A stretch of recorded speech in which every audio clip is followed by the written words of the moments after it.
Hey, welcome back to the channel. In this video, I'm going to be walking you through an exercise that we use to ensure our clients have valuable, effective, and bulletproof offers for their events. And if you are a coach, course creator, or consultant who's getting into the events industry, or you want to increase the conversions of the events you're already hosting, I'd highly recommend you use this exercise when crafting your offers. And this is a video that you're not going to want to miss because the offer is so important when it comes to events. And also the same offer you use when you're selling one-on-one might not be the best offer to use when you're selling one-to-many. So in this video, I walk you through that exercise and I walk you through why it's so effective when selling at events. And I hope this will help you close the room at your next event.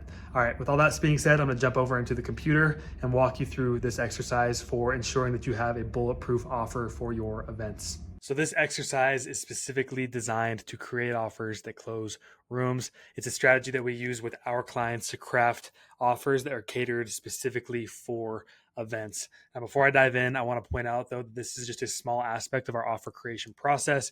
We usually whip this baby out once a V1 offer is made. So step number 0 is getting the V1 offer made, and then we'll use this exercise to make sure that the offer is valuable, effective, and bulletproof.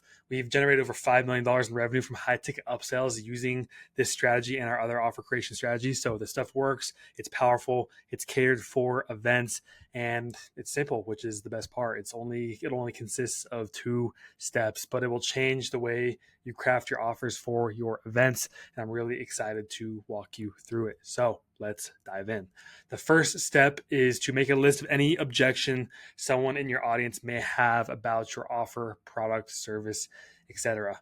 So one thing that we like to really emphasize with our clients, and we spend a lot of time on this during our event creation process, is gaining a very clear understanding of who your attendee is, who's going to be in the room, who are you serving, and who are you creating this offer for. We have a whole framework called the North Star framework that we walk our clients through so that they can gain a clear understanding of who their attendee is, and so that we can have a better understanding of who their attendee is. And then we'll collaborate to make sure that that avatar is created so that all of this stuff works. Because if you don't have an understanding of who your attendee is, if you don't know who you're serving, it doesn't matter how good your offer is, doesn't matter how good your product or service is, you're not going to close the room if you don't know who you're speaking to and whose problem you are solving. So for this step, I'm going to be using an event about digital marketing as an example. And let's say that the offer is a complete done with you program that teaches small business owners how to market their business online. So this is an event for small business owners. It's all about digital marketing. And the offer that you're going to present them is that you're going to help them market their business online through a done with you program. So it's not done for you. You're not going to go do it for them. It's done with you, more like a consulting offer, probably with coaching calls, office hours, and course material. That is the offer. That's the event. And this is not my clientele. This is not the people that I serve. So I actually didn't really know what the exact objections were. However, I did the best I could. So if anybody in here serves small business owners and thinks I'm an idiot for these objections, I'm sorry. This is not my avatar, but these are just for the purpose of an example. The first one I came up with is I want a done for you service. So let's say you're pitching somebody, you're pitching your audience, and something they might think is, oh, I don't want done with you. I want done for you. I want you to come in. I want you to take care of all of my marketing. I want you to handle all that stuff so that I can just run my business. That's an objection that could pop up. Up next is I'm not technical, so I can't run ads online. This doesn't matter to me because I am unable to do it because I don't know how to work tech. I can't even turn on my computer most days. So that's another objection. Number 3 is I don't know how to write copy. Why should I invest in a digital marketing program if I can't even write copy, especially if I have to do it myself? Number 4 is I don't have a website. Should I even be thinking about digital marketing if I'm not even advanced enough to have a website?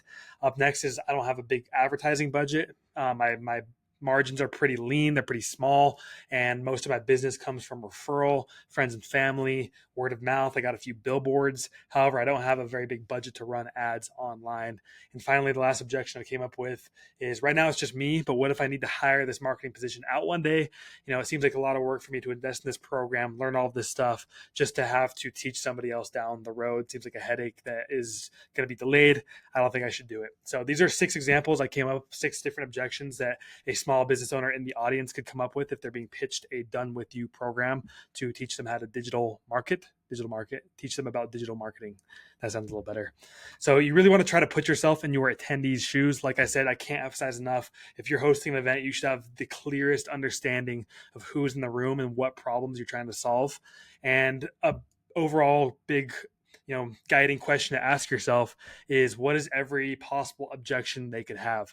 This is a list of 6, but your list can be 10, 15, 20, 25. Then after, you can go through that list and, cross some stuff off that might be coupled with another one. Maybe you might have some duplicates. You can really go through and refine the list, but having as many objections as possible is really good, because then you can deflate them all. That's a little sneak peek at what step 2 is, but that's the whole purpose of this. And take as long as you need. This is a very important process. If you skip over this, if you rush the offer creation process, it could cost you thousands, tens of thousands, even hundreds of thousands of dollars at your event. So the whole reason why you're doing your event, of course, you want to serve your client and provide value, but also you want to generate revenue for your business. And if you skip over the thing that generates revenue, then what's the point? Why are you doing this? So that's step number 1. Step number 2, create an element in your offer that breaks down every single objection. So we created these objections up here, 1, 2, 3, 4, 5, 6. Step number 2 is creating an element of the offer that deflates and defeats these objections before your attendee can fully realize that objection and make it a solidified belief. This is meant to handle objections as you are pitching your offer in real time, which is pretty cool. So continuing with the marketing event for small business owners, here are offer elements I came up with that would reject the above objections. So number 1 was, I want a done for you service. I don't want done with you. So when you are pitching the done with you aspect of the offer, you would say something along the lines of, this is a done with you service, because we know that you know your customer and audience better than anyone, much more than us. Also, if we teach you these strategies, you can run your business forever on your own. If we do it for you, the success of your business is reliant on us. We don't want to be the linchpin. We don't want to be the thing that your business is contingent on for success. We want you to be successful forever. So that's why we're just going to teach you everything and hold your hand through the process so that you can run your business forever. That's a great way to handle an objection of someone who wants done for you instead of done with you. Number 2 was, I'm not technical, so I can't run online ads. So a way to handle that objection would be, during your pitch, during your presentation, is present an element of the offer that is a detailed checklist that walks you through the process of setting up your ads on Facebook, Google, and YouTube. This also comes with a weekly tech office hour where you can hop on and ask questions. So if somebody has an objection of, I'm not techie, I can't do this, you have a detailed checklist that walks them through the entire process, along with a weekly office hour where they can come on and ask any questions they want to help them set it up. That really deflates the objection of not being technically savvy. Number 3 was, I don't know how to write copy. Why should I buy a digital marketing program if I don't know how to write copy? And a way to handle that objection would be to create an offer element where you say, we have a blank hour copywriting masterclass so that you can speak to your audience in a confident, persuasive manner. Additionally, we also have a copywriting office hour where our team will answer your questions and review your copy. So if someone doesn't believe in their capabilities of being a copywriter, you introduce an element where you teach them how to copyright through a masterclass, and you also offer an office hour or a coaching call where they can come on, ask questions. Completely deflates that objection of not being able to write copy. Number 4 was, I don't even have a website. Why should I invest in digital marketing if I don't have a website? And a way to handle that objection was, we have a blank hour web design funnel. I wrote web design funnel building masterclass so that you can show your brand online to thousands of new customers. Additionally, we have a list of preferred web designers if you don't want to do this yourself. And I would even add in like an office hour here too, so someone can come on and ask questions about web design so that you completely deflate that objection. Number 5 is, I don't have a big advertising budget. That's totally fine, because there is a section of this program dedicated to those who are just getting started and have a small budget, so that you can hit the ground running. And once you're ready, you can graduate into the scaling and optimizing section so that you can become the authority within your industry. And maybe if you know your avatar a little bit better, you speak more of the lingo that's catered to your person, maybe add in a specific module you want to talk about here, whatever it is. The whole purpose is just to deflate that objection. And finally, number 6 is, right now it's just me, but what if I need to hire this marketing position out one day? It seems like it's going to be a future headache that I don't want to deal with. And a good way to handle that objection would be to introduce an element of your offer where you have a detailed checklist and a mini course on how to hire people for your business in a way that you don't skip a beat. Additionally, your new team members will get access to this program so that they can go through the same coaching you did. We will train your team for you so that you can keep focusing on running your business. Completely just demolishes that objection. Now, I just came up with these ideas, these examples in a few minutes, but I'm sure you get the idea. A mentor of mine once told me that the best way to conquer an objection is to deflate it before it can even be raised. And that's what you are doing here.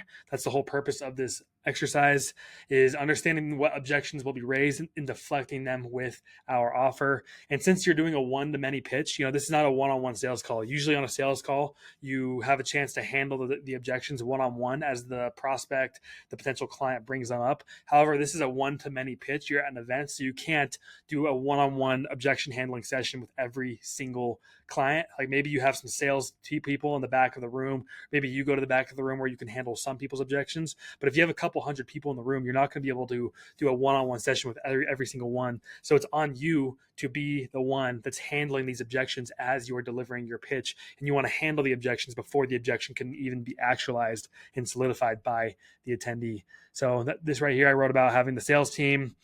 If you can handle objections before they can be raised, your conversion rate will significantly increase at events. That's one of the biggest flaws I see in people's presentations at events is they just deliver their pitch and maybe it's a great offer, it's a great product, but they completely forget about objection handling because it's a pitch, because they're on stage talking one-to-many.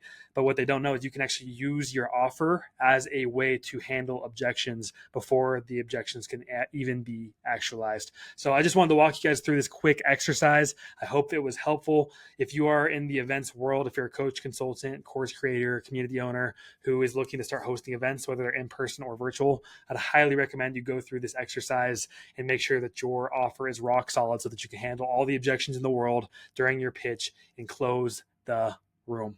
All right, that's all I got for you. Thanks for watching, and I'll see you guys in the next video.